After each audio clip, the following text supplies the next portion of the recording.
가이사랴의 고넬료라 하는 사람이 있으니 이달리아의 부대라 하는 군대의 백부장이라. 그가 경건하여 온 집안과 더불어 하나님을 경외하며 백성을 많이 구제하고 하나님께 항상 기도하더니 하루는 제9시쯤 뒤에 환상 중에 밝히 보매 하나님의 사자가 들어와 이르되 고넬료야 하니 고넬료가 주목하여 보고 두려워 이르되 주여 무슨 일이니까? 천사가 이르되 네 기도와 구제가 하나님 앞에 상달되어 기억하신 바가 되었으니 네가 지금 사람들을 요바에 보내어 베드로라는 시몬을 청하라. 그는 무도장이 시몬의 집에 유숙하니 그 집은 해변에 있다 하더라. 마침 말하던 천사가 떠나매 고넬료가 집안 하인 둘과 부하 가운데 경건한 사람 하나를 불러 이 일을 다 이루고 요바로 보내니라. 아멘. 네. 거기까지만 공독해 드렸습니다. 이 말씀을 통해서 이런 가정을 만들자라고 하는 말씀으로 같이 은혜를 나누도록 합니다. 우리 찬양대 특별 찬양을 하는 게 영광을 주시겠습니다.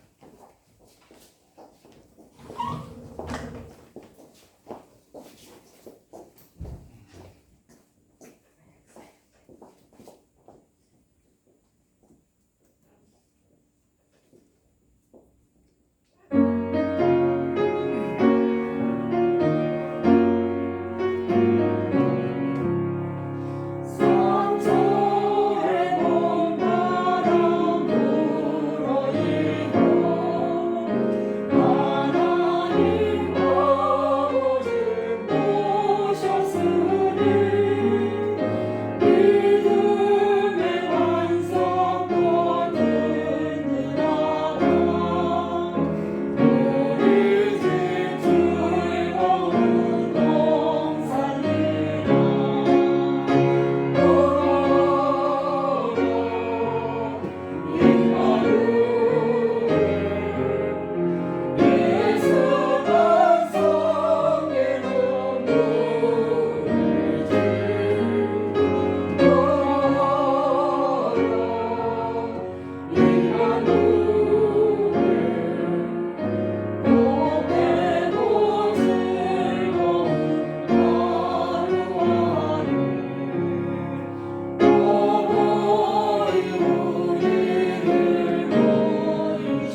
여러분들 가정이 복되고 아름다운 가정들이 되기를 소망합니다.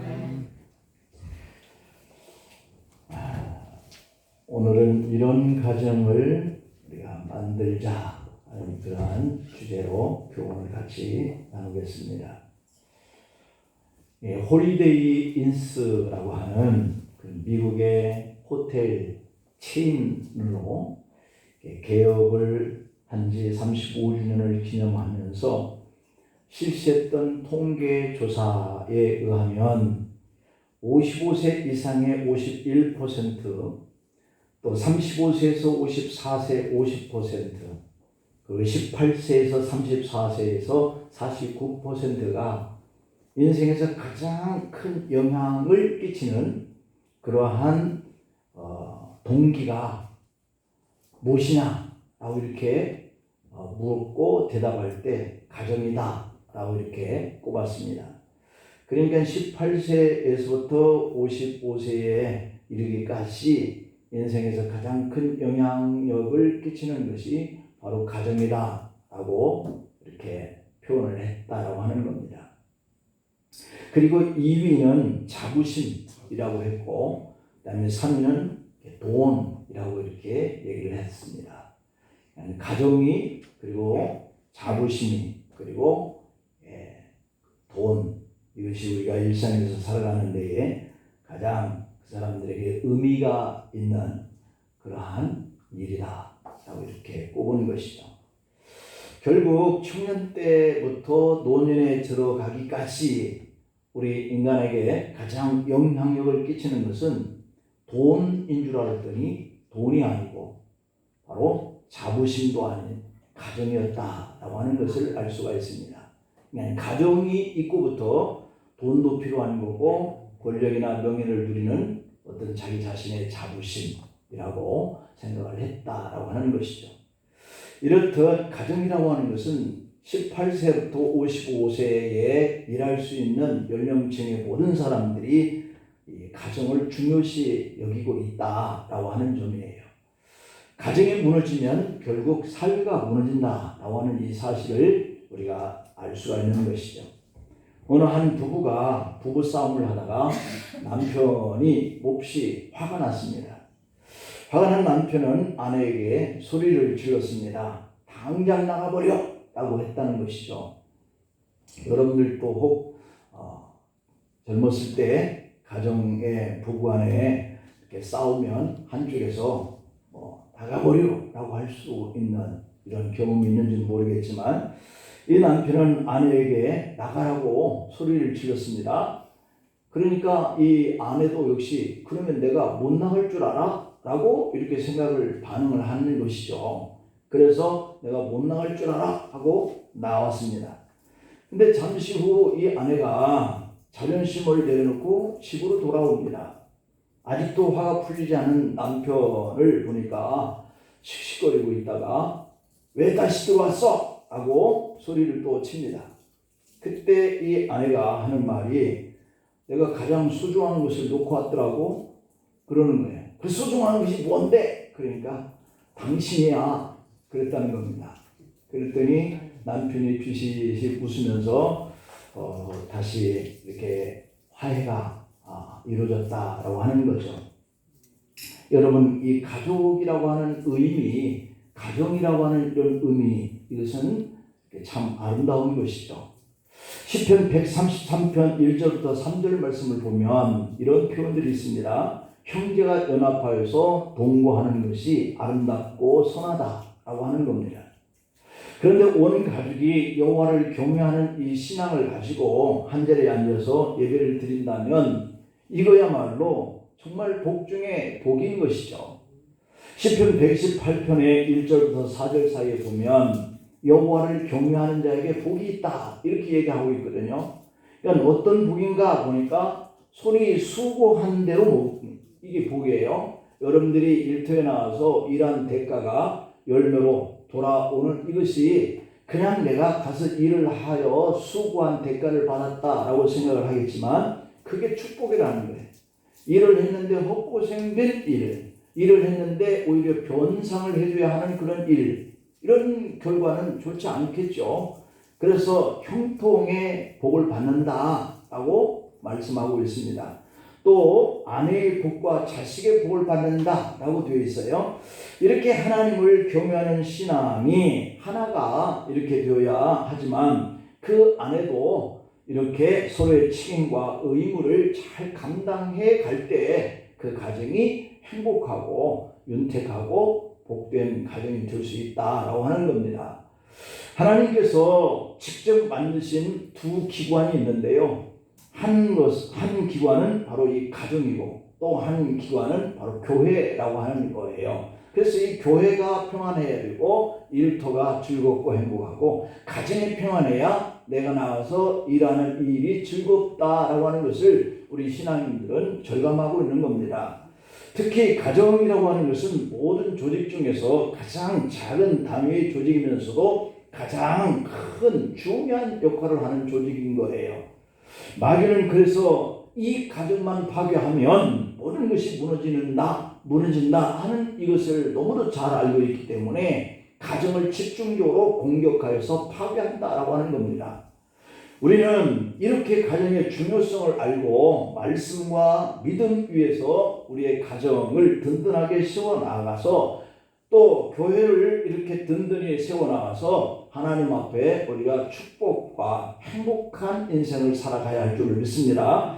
여러분 가정에서 즐거움과 행복을 얻지 못하는 이런 자녀와 그 아내와 남편이 학교 생활인들 즐겁겠느냐, 사회생활, 이 직장생활인들 즐겁게 할 수 있겠느냐라고 하는 것이죠. 그렇게 할 수 없다는 겁니다.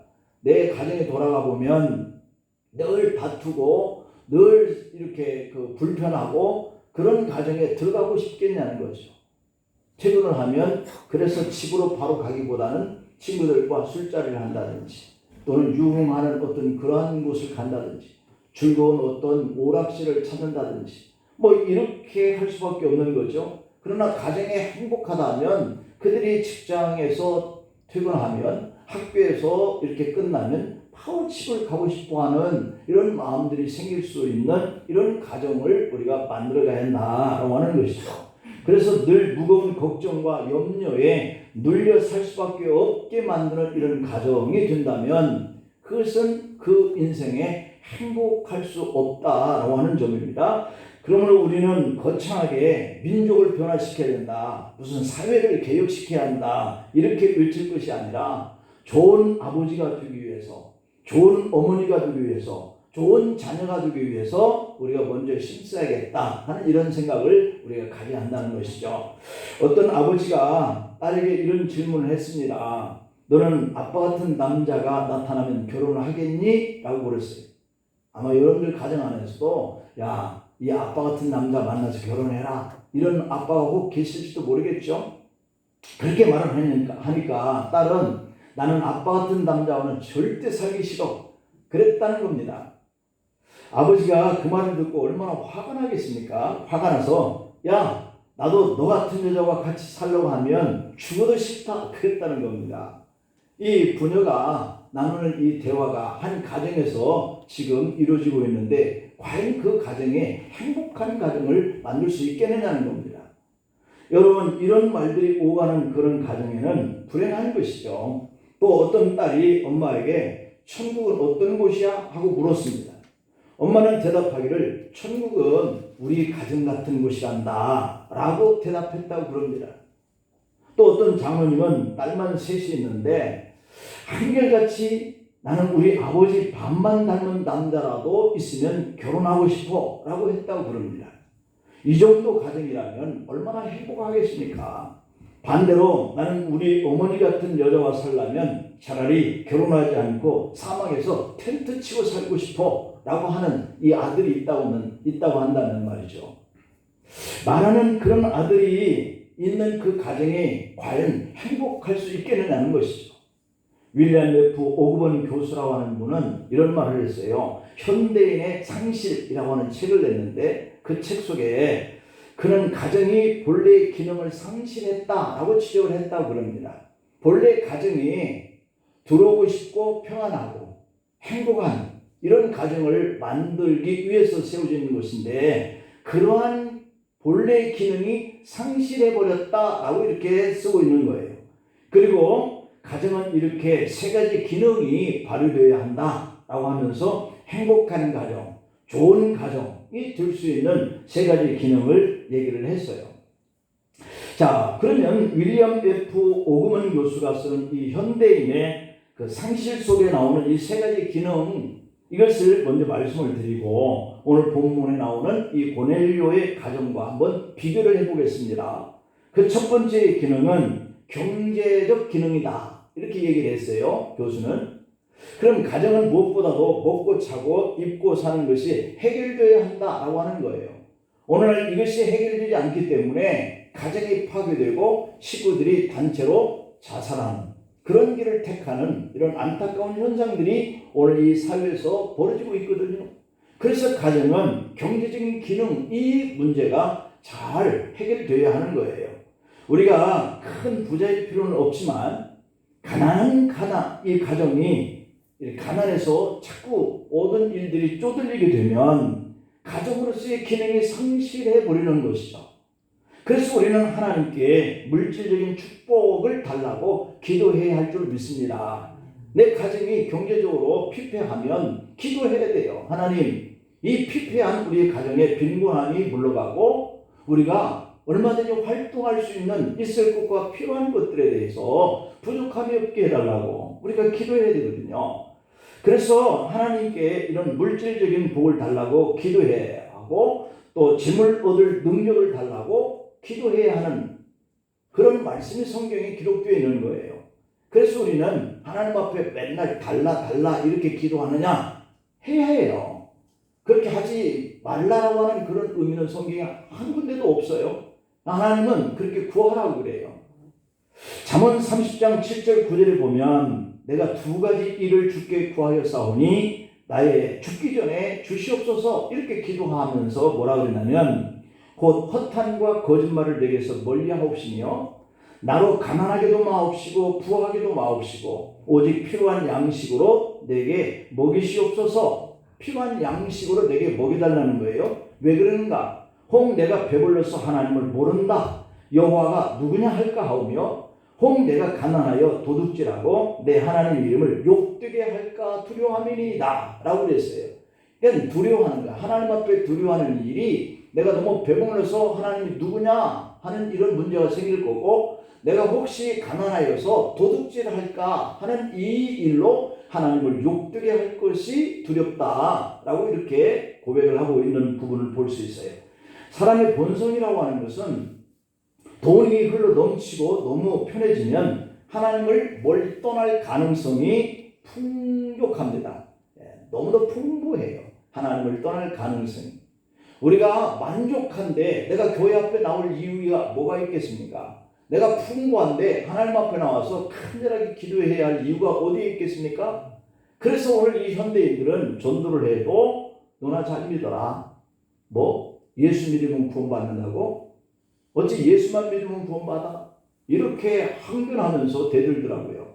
그저께. 그렇습니다. 사람들은 너무 풍부하다 보니까 이제 이 하나님의 말씀을 외면하고요. 그렇게 사는 거죠. 그들에게 전쟁의 위기가 오고 그들에게 먹고 사는 일이 피폐해지고 그러면 그들은 하나님 앞에 나올 거예요. 그래서 하나님은 이 두 가지 일을 병행해서 우리 인간들을 통치하고 다스린다, 이렇게 말씀하고 있거든요. 그래서 우리가 너무 넘쳐나도 곤란하고 너무 부족해도 곤란해요. 하나님을 욕되게 할까? 이러한 환경이 내게서 나타날까봐. 그래서 오늘 이 기도하는 이 기도자가 이 두 가지 일에 대해서 두려워하는 이런 기도를 하나님 앞에 드려요. 남의 것을 탐내게 되어 있는 속성이 우리에게 있거든요. 이것이 인지상정인지라 우리는 이 두 가지 일로 범죄하지 않도록 또는 두려워하지 않도록 늘 기도해야 하겠습니다. 한 국가도 일단 경제적으로 풍족해야 그 다음으로 문화, 복지에 신경을 쓸 수 있거든요. 우리나라가 이 정도 경제적으로 부유하다 보니까 이제 고령층, 노령층이나 혹은 이렇게 기초의 대상 만족하지 못하는 그런 사람들에게까지 이제 뭔가 제공을 하고 하는 그런 일을 할 수 있지 않습니까? 그러니까 나라가 경제적으로 부유해야 우리의 소외된 사람들을 도울 수 있는 복지 정책을 펴나갈 수 있는 것이죠.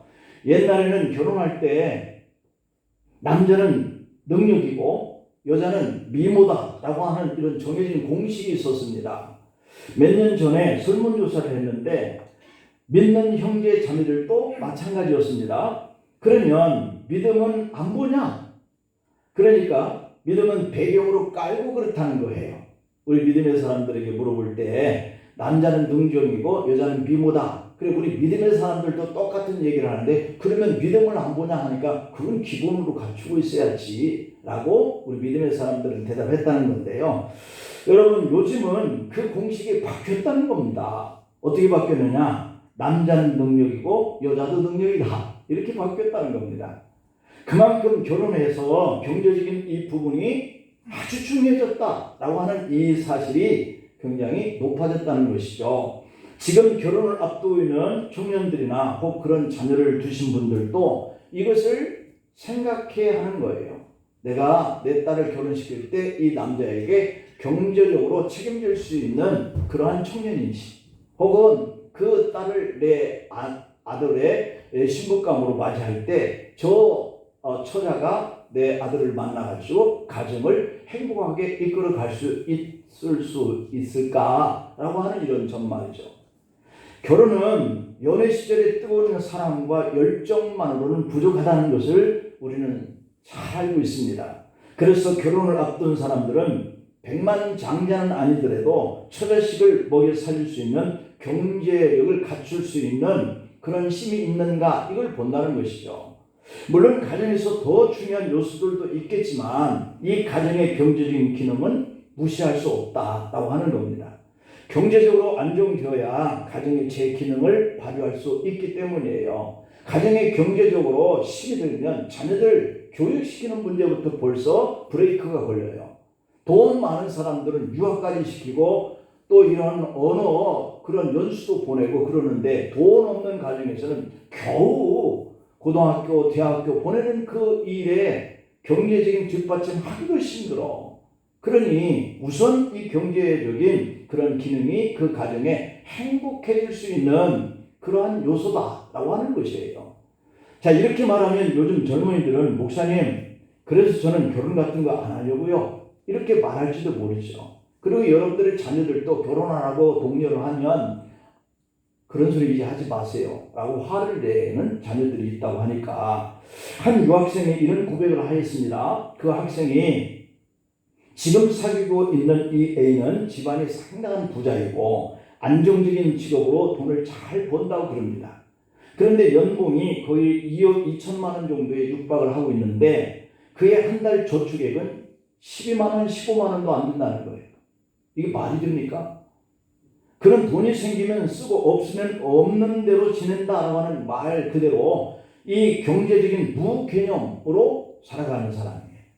그래서 그 학생의 여자친구는 그가 싹싹하고 매력적이고 집안도 좋아서 결혼을 생각을 했지만 경제 개념이 없어서 조만간에 정리할 생각입니다 라고 말을 했다는 거예요. 우리가 아는 대로 이 결혼이라고 하는 것은 연애 생활과 달라서 막상 결혼할 때가 되면 이것저것 많이 따지게 됩니다. 단순히 얼마나 집이 부냐냐, 얼마나 돈을 잘 버느냐, 경제적으로 문제가 아니라 경제에 대한 관념이 얼마나 중요하냐라고 하는 이 사실을 새삼 깨닫게 된다는 것이죠. 그런데 오늘 본문에 나오는 이 고넬료의 가정은 어떤가요? 경제적인 기능이 살아있는 집안이었다.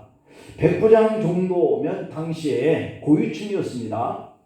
백부장은 로마 군대에서 100명의 보병으로 편성되어 있는 100명의 이런 부대의 지휘관이죠. 그리고 한 전투 부대로서의 군단과 그리고 규율과 전투 능력 이런 것들을 이 백부장 한 사람 손에 달려있는 그런 역할을 하는 사람이에요. 직업군인인 이들 백부장들은 이 군대에 대해서 가장 경험이 많고 가장 아는 것이 많은 이런 사람들이었기에 일반 병사들이 바랄 수 있는 최고의 지위에 속하는 그런 사람이었다라고 하는 겁니다. 당시 백부장의 직위에는 명성에 따르는 것 외에도 높은 급료와 그리고 퇴역할 때 후한 상여금을 받았기 때문에 야망 있는 병사들에게는 매우 매력적인 그런 직업군 중에 하나였다라고 합니다. 고넬료는 이런 지위와 명예를 가지고 있었고 또 백성들을 많이 구제한 것을 보면 그가 경제적인 기능이 아주 좋았던 사람이었구나 하는 것을 알 수 있습니다. 그러니까 자기의 직업도 좋고 또 직업이 좋다 보니 경제적인 여력도 있어서 많은 가난한 사람들을 구제할 수 있는 그러한 사람이었다라고 이렇게 성경에 기록되어 있어요. 오늘 본문 2절 중반절에 보니까 백성을 많이 구제했다라고 되어 있습니다. 여러분도 경제력이 좋아져서 이렇게 선한 일들을 많이 할 수 있기를 축복합니다. 그 다음에 두 번째 기능은 오늘 이 교수가 말하는 것이 가정교육이다 그랬어요. 첫 번째는 경제력을 꼽았고 두 번째는 가정교육을 꼽았는데요. 이 가정의 기능에서 이 교육이라고 하는 것은 그만큼 중요하다는 겁니다. 가정의 기능 중에 제일 중요한 기능이 있다면 교육적 기능이라고 말할 수 있는데요. 가정교육이 그만큼 중요하다는 것이거든요. 특별히 성경을 통해서 가치관을 배우고 믿음을 익히고 경건한 생활을 몸에 배게 하는 것은 교육이란 말이에요. 그래서 교육은 중요합니다. 신앙의 교육이든 아니면 우리가 세상적인 교육이든 매우 중요해요. 어느 학자들에 의하면 12세 이하의 나이대에 여러 나라에 가서 어떤 그 생활을 하면 원어민과 같이 말을 할 수 있게 된다 그랬어요. 그러니까 12살까지 그 안에 그 어떤 나라에 가서 어떤 언어를 해도 그 원어민들하고 똑같이 언어를 구사할 수 있게 된다는 거예요. 그러니까 12살 이후는 그게 불가능하다라고 하는 시기를 말하는 거죠. 그래서 이 12살 이후에 그에게 새로운 언어를 가르치면 원어민들보다 딸린다는 겁니다. 그래서 12세를 언어의 한계 연령으로 보고 있어요. 어릴 때 훈련 과정을 통해서 습득한 사람과 나이가 들어서 훈련하여서 습득하는 이런 사람은 비교가 안 되는 것이다 라는 얘기죠. 그런데 신앙교육도 마찬가지라는 겁니다. 언어 교육만이 아니라. 그래서 분명한 것은 신앙교육도 조기교육이 필요하다. 그래서 잠언 22장의 6절 말씀에 보면 마땅히 행할 길을 아이에게 가르치라. 그리하면 늙어도 그것을 떠나지 아니하리라. 그러니까 어렸을 때 조기교육으로 신앙교육을 시켜놓으면 어른이 되었을 때도 그 믿음의 길을 떠나지 않는다. 이런 얘기죠. 그래서 하나님은 신앙교육을 어릴 때부터 하되 항상 어디서든지 부지런히 가르쳐라. 이렇게 얘기하고 있어요. 그래서 예수님도 마가복음 10장에 16절에서 이런 얘기를 하시죠. 그 어린 아이들을 안고 그들 위에 안수하시고 축복하시니라. 이렇게 얘기했어요. 그러니까 통계에 보면 일반 성도들은 그렇지 않아도 교회의 중직자들의 대부분이 어릴 때 교회학교에서 이 자녀들의 신앙교육을 받았든지 아니면 자신이 그 자녀들을 받게 했든지 이러한 여하에 따라서 신앙의 결과가 달라지게 나타나더라는 거예요. 방황하다가도 그러한 신앙적 교육을 어렸을 때 받은 사람들은 다시 돌아오게 되는데 그래서 신앙생활을 하는 사람들을 대부분이 어릴 때 교회에 다녔던 경험이 있다 이렇게 얘기를 한다는 겁니다. 그래서 교회가 하나님의 나라 확장에 기여하며 지속적으로 교회가 부흥되어 가기 위해서는 교회학교의 성패가 달려져 있다 이렇게 얘기를 합니다. 그런데 요즘에 우리 교회의 장래가 내다보이죠. 요즘에 이 큰 교회도 이제 주일학교 학생 수가 적어지고 있다 그러는데 일반 70% 이하의 교회들은 대개 이제 어린아이들을 찾기가 힘들어져 가고 있다 이렇게 얘기를 해요. 그러니 우리 한국의 장래의 그 미래가 어떻게 될 것인가 하는 것이 짐작이 되어 가는 것이죠. 그래서 교회가 하나님 나라의 확장에 기여하며 지속적으로 부흥하기 위해서는 우리가 교회 학교를 살리는 길인데 요즘 부모가 교회 안 나오고 자녀들도 스스로가 나오기 싫어하는데 그 자녀들이 집에서 부모가 교회 나가라 이렇게 할 수 있는 부모가 있어야 나오는데 그게 안 된다는 것이에요. 모세의 어머니 요게베스로부터 가정교육을 젖될 때까지 받았지 않습니까? 그리고 젖 떨어지자마자 애국 궁중으로 와서 궁중교육을 40년 동안 받아요. 그래서 결국 어떻게 되느냐면 어머니의 가정교육, 어머니의 무릎교육이, 신앙교육이 40년간의 궁중교육을 이기고 말았다라고 하는 점이에요. 모세는 40세에 어머니의 교육이 생각났다라고 하는 점이죠. 그래서 궁중을 뛰쳐나와서 자기 백성들과 함께 고난받기를 자처했다라고 되어 있습니다. 어머니 요게벳에게 이 모세가 신앙교육을 젖될 때까지 받는 그 과정 이후에 궁중으로 들어갔는데 나중에 40세가 되었을 때 어머니에게 받았던 신앙교육 이것이 생각나는 것이죠. 그 어머니의 말이 40년이 흘러났을 때 생각나고 이스라엘 백성들을 출애굽시키는 지도자의 사명으로 그가 일을 하게 된 것을 볼 수 있습니다. 사도행전 7장 23절에 보면 모세의 나이 40이 되매 그의 형제 이스라엘 자손을 돌아볼 생각이 나더라 라고 이렇게 기록되어 있지 않습니까? 독일이나 영국에는 기독교의 공동체들이 참 많습니다. 그곳에서 400여 년간 꾸준히 그 나라의 자녀들에게 기독교의 영성과 그리고 이 공동체의 신앙을 가르치게 된다 그럽니다. 이를 공동체에서 가르치는 이 자녀교육에 10가지 비결이 있는데요. 그 중에 7번째가 뭐냐면 학교 교육보다 가정교육을 중시하라 라고 하는 교훈이 있다고 그럽니다. 그러니 우리가 신앙의 가정 안에서 이 어린아이가 이 신앙적인 이런 교육을 받고 자라는 것이 매우 중요하다 이런 얘기죠. 그 공동체들은 자녀의 가장 소중한 스승이 바로 부모님이다 이렇게 가르치고 있다는 것이죠. 여러분 우리가 아무리 전도하면서 어린아이들을 만나고 그들을 교회로 이끌려고 해도 그 가정 안에서 부모가 아이가 교회 나가려고 할 때 그의 손목을 잡고 못 나가게 막으면 결코 그 아이들은 교회에 나올 수가 없게 되는 거예요. 그래서 이 부모가 어렸을 때부터 신앙교육을 받고 성인이 되고 그 자녀가 또 이렇게 나았을 때 그 자녀들을 그런 신앙으로 가르치는 부모가 되어야만 이게 계속 이어질 수 있다라고 하는 사실이죠.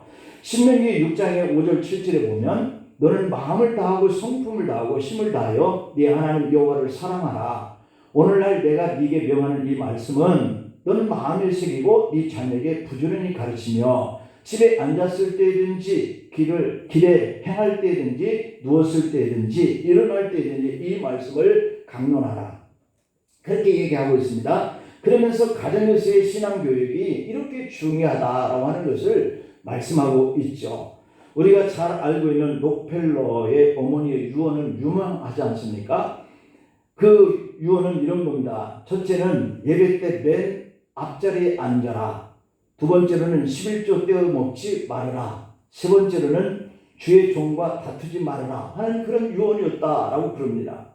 이렇게 어머니의 세 가지 유언은 믿음의 거부 록펠러가 될 수 있게 하였다라고 록펠러는 간증하고 있죠. 오늘 본문에서 나오는 이 고넬료 가정은 이런 교육적 교육이 아주 탁월했다라고 하는 거예요. 사도행전 10장 오늘 본장에 보면 이 고넬료의 가정은 무엇을 하든지 항상 온 집으로 더불어라고 오늘 본문 2절에 그렇게 기록되어 있어요. 그가 경건하여 온 집안과 더불어 이렇게 되어 있잖아요.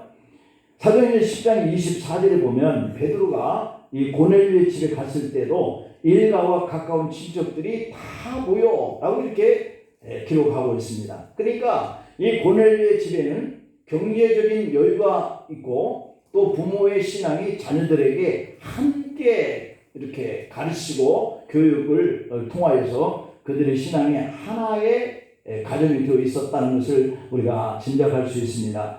이것을 보면 고넬료는 이방인이었음에도 항상 신앙교육으로 탁월한 가정이었다고 하는 것이 드러나고 있습니다.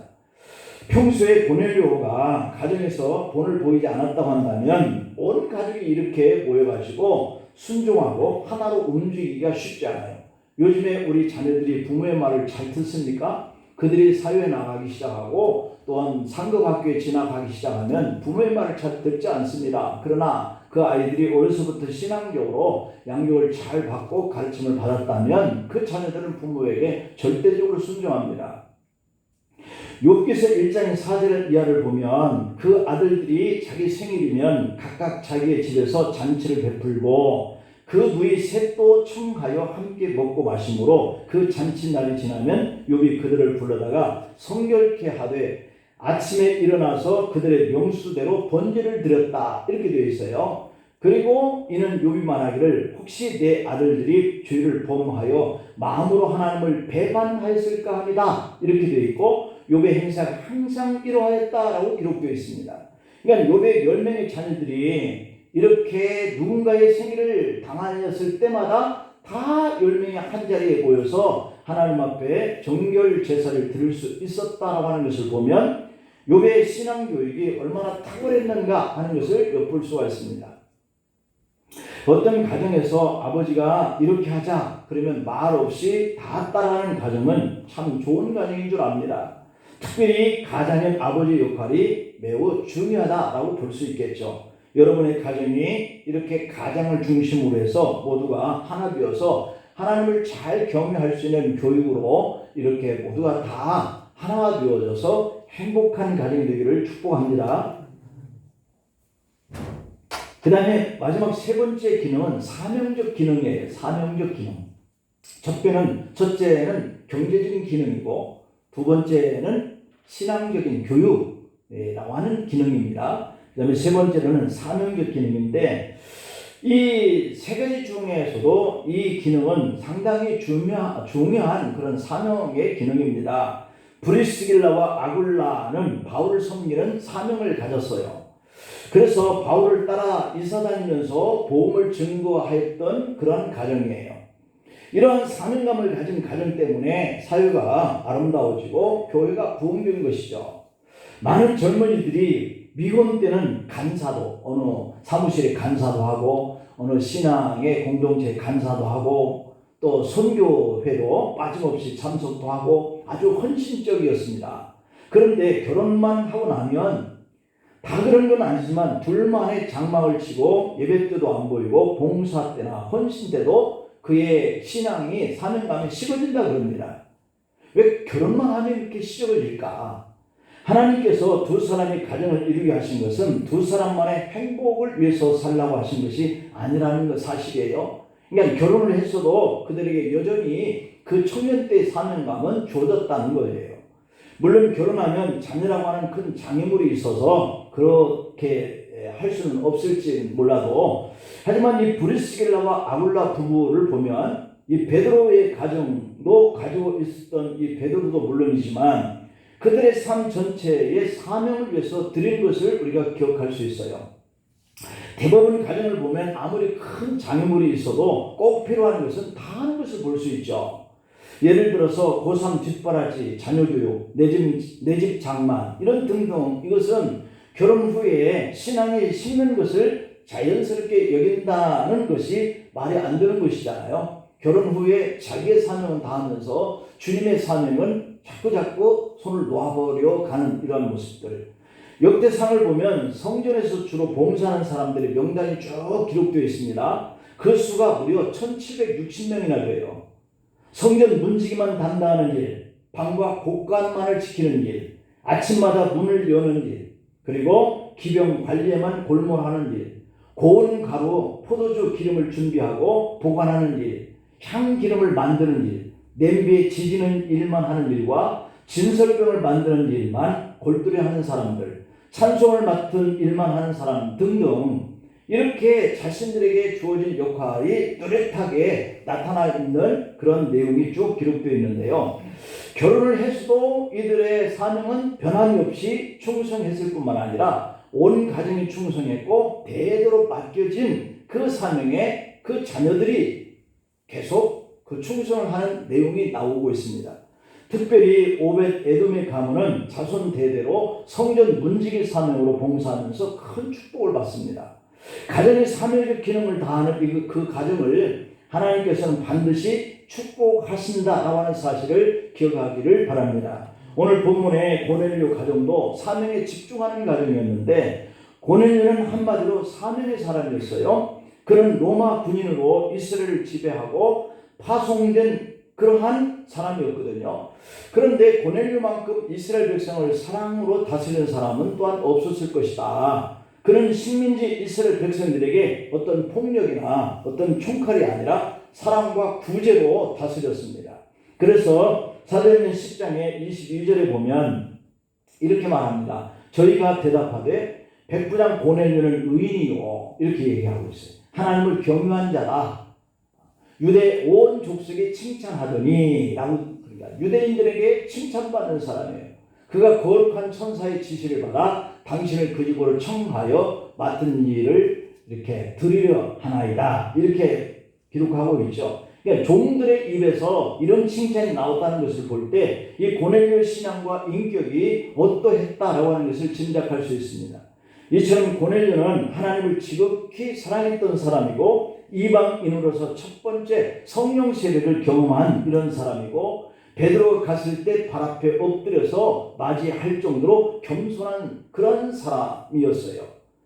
이렇게 윌리엄 F. 오건 교수는 이런 현대인의 상실이라고 하는 이런 책에서 가정에 꼭 있어야 할 그 기능 세 가지를 이야기를 하고 있고, 오늘 이 본문에서 바로 그 일에 적합한 이 고넬료, 경제적으로도 그리고 교육적으로도 그리고 사명감으로도 투척을 했다라고 하는 이 사실을 말씀하고 있습니다. 여러분의 가정의 기능이 이렇게 경제적으로도 넉넉해지고 또한 교육적으로도 신앙교육과 사회의 세상의 교육도 이렇게 원만하게 잘 준비되고, 그리고 하나님이 내게 맡겨주신 사명감이다 라고 생각한 그 일을 우리가 주님이 부르시는 그날까지 잘 감당할 수 있는 그러한 가정으로 세워가시기를 축원합니다. 기도하십니다. 하나님 아버지,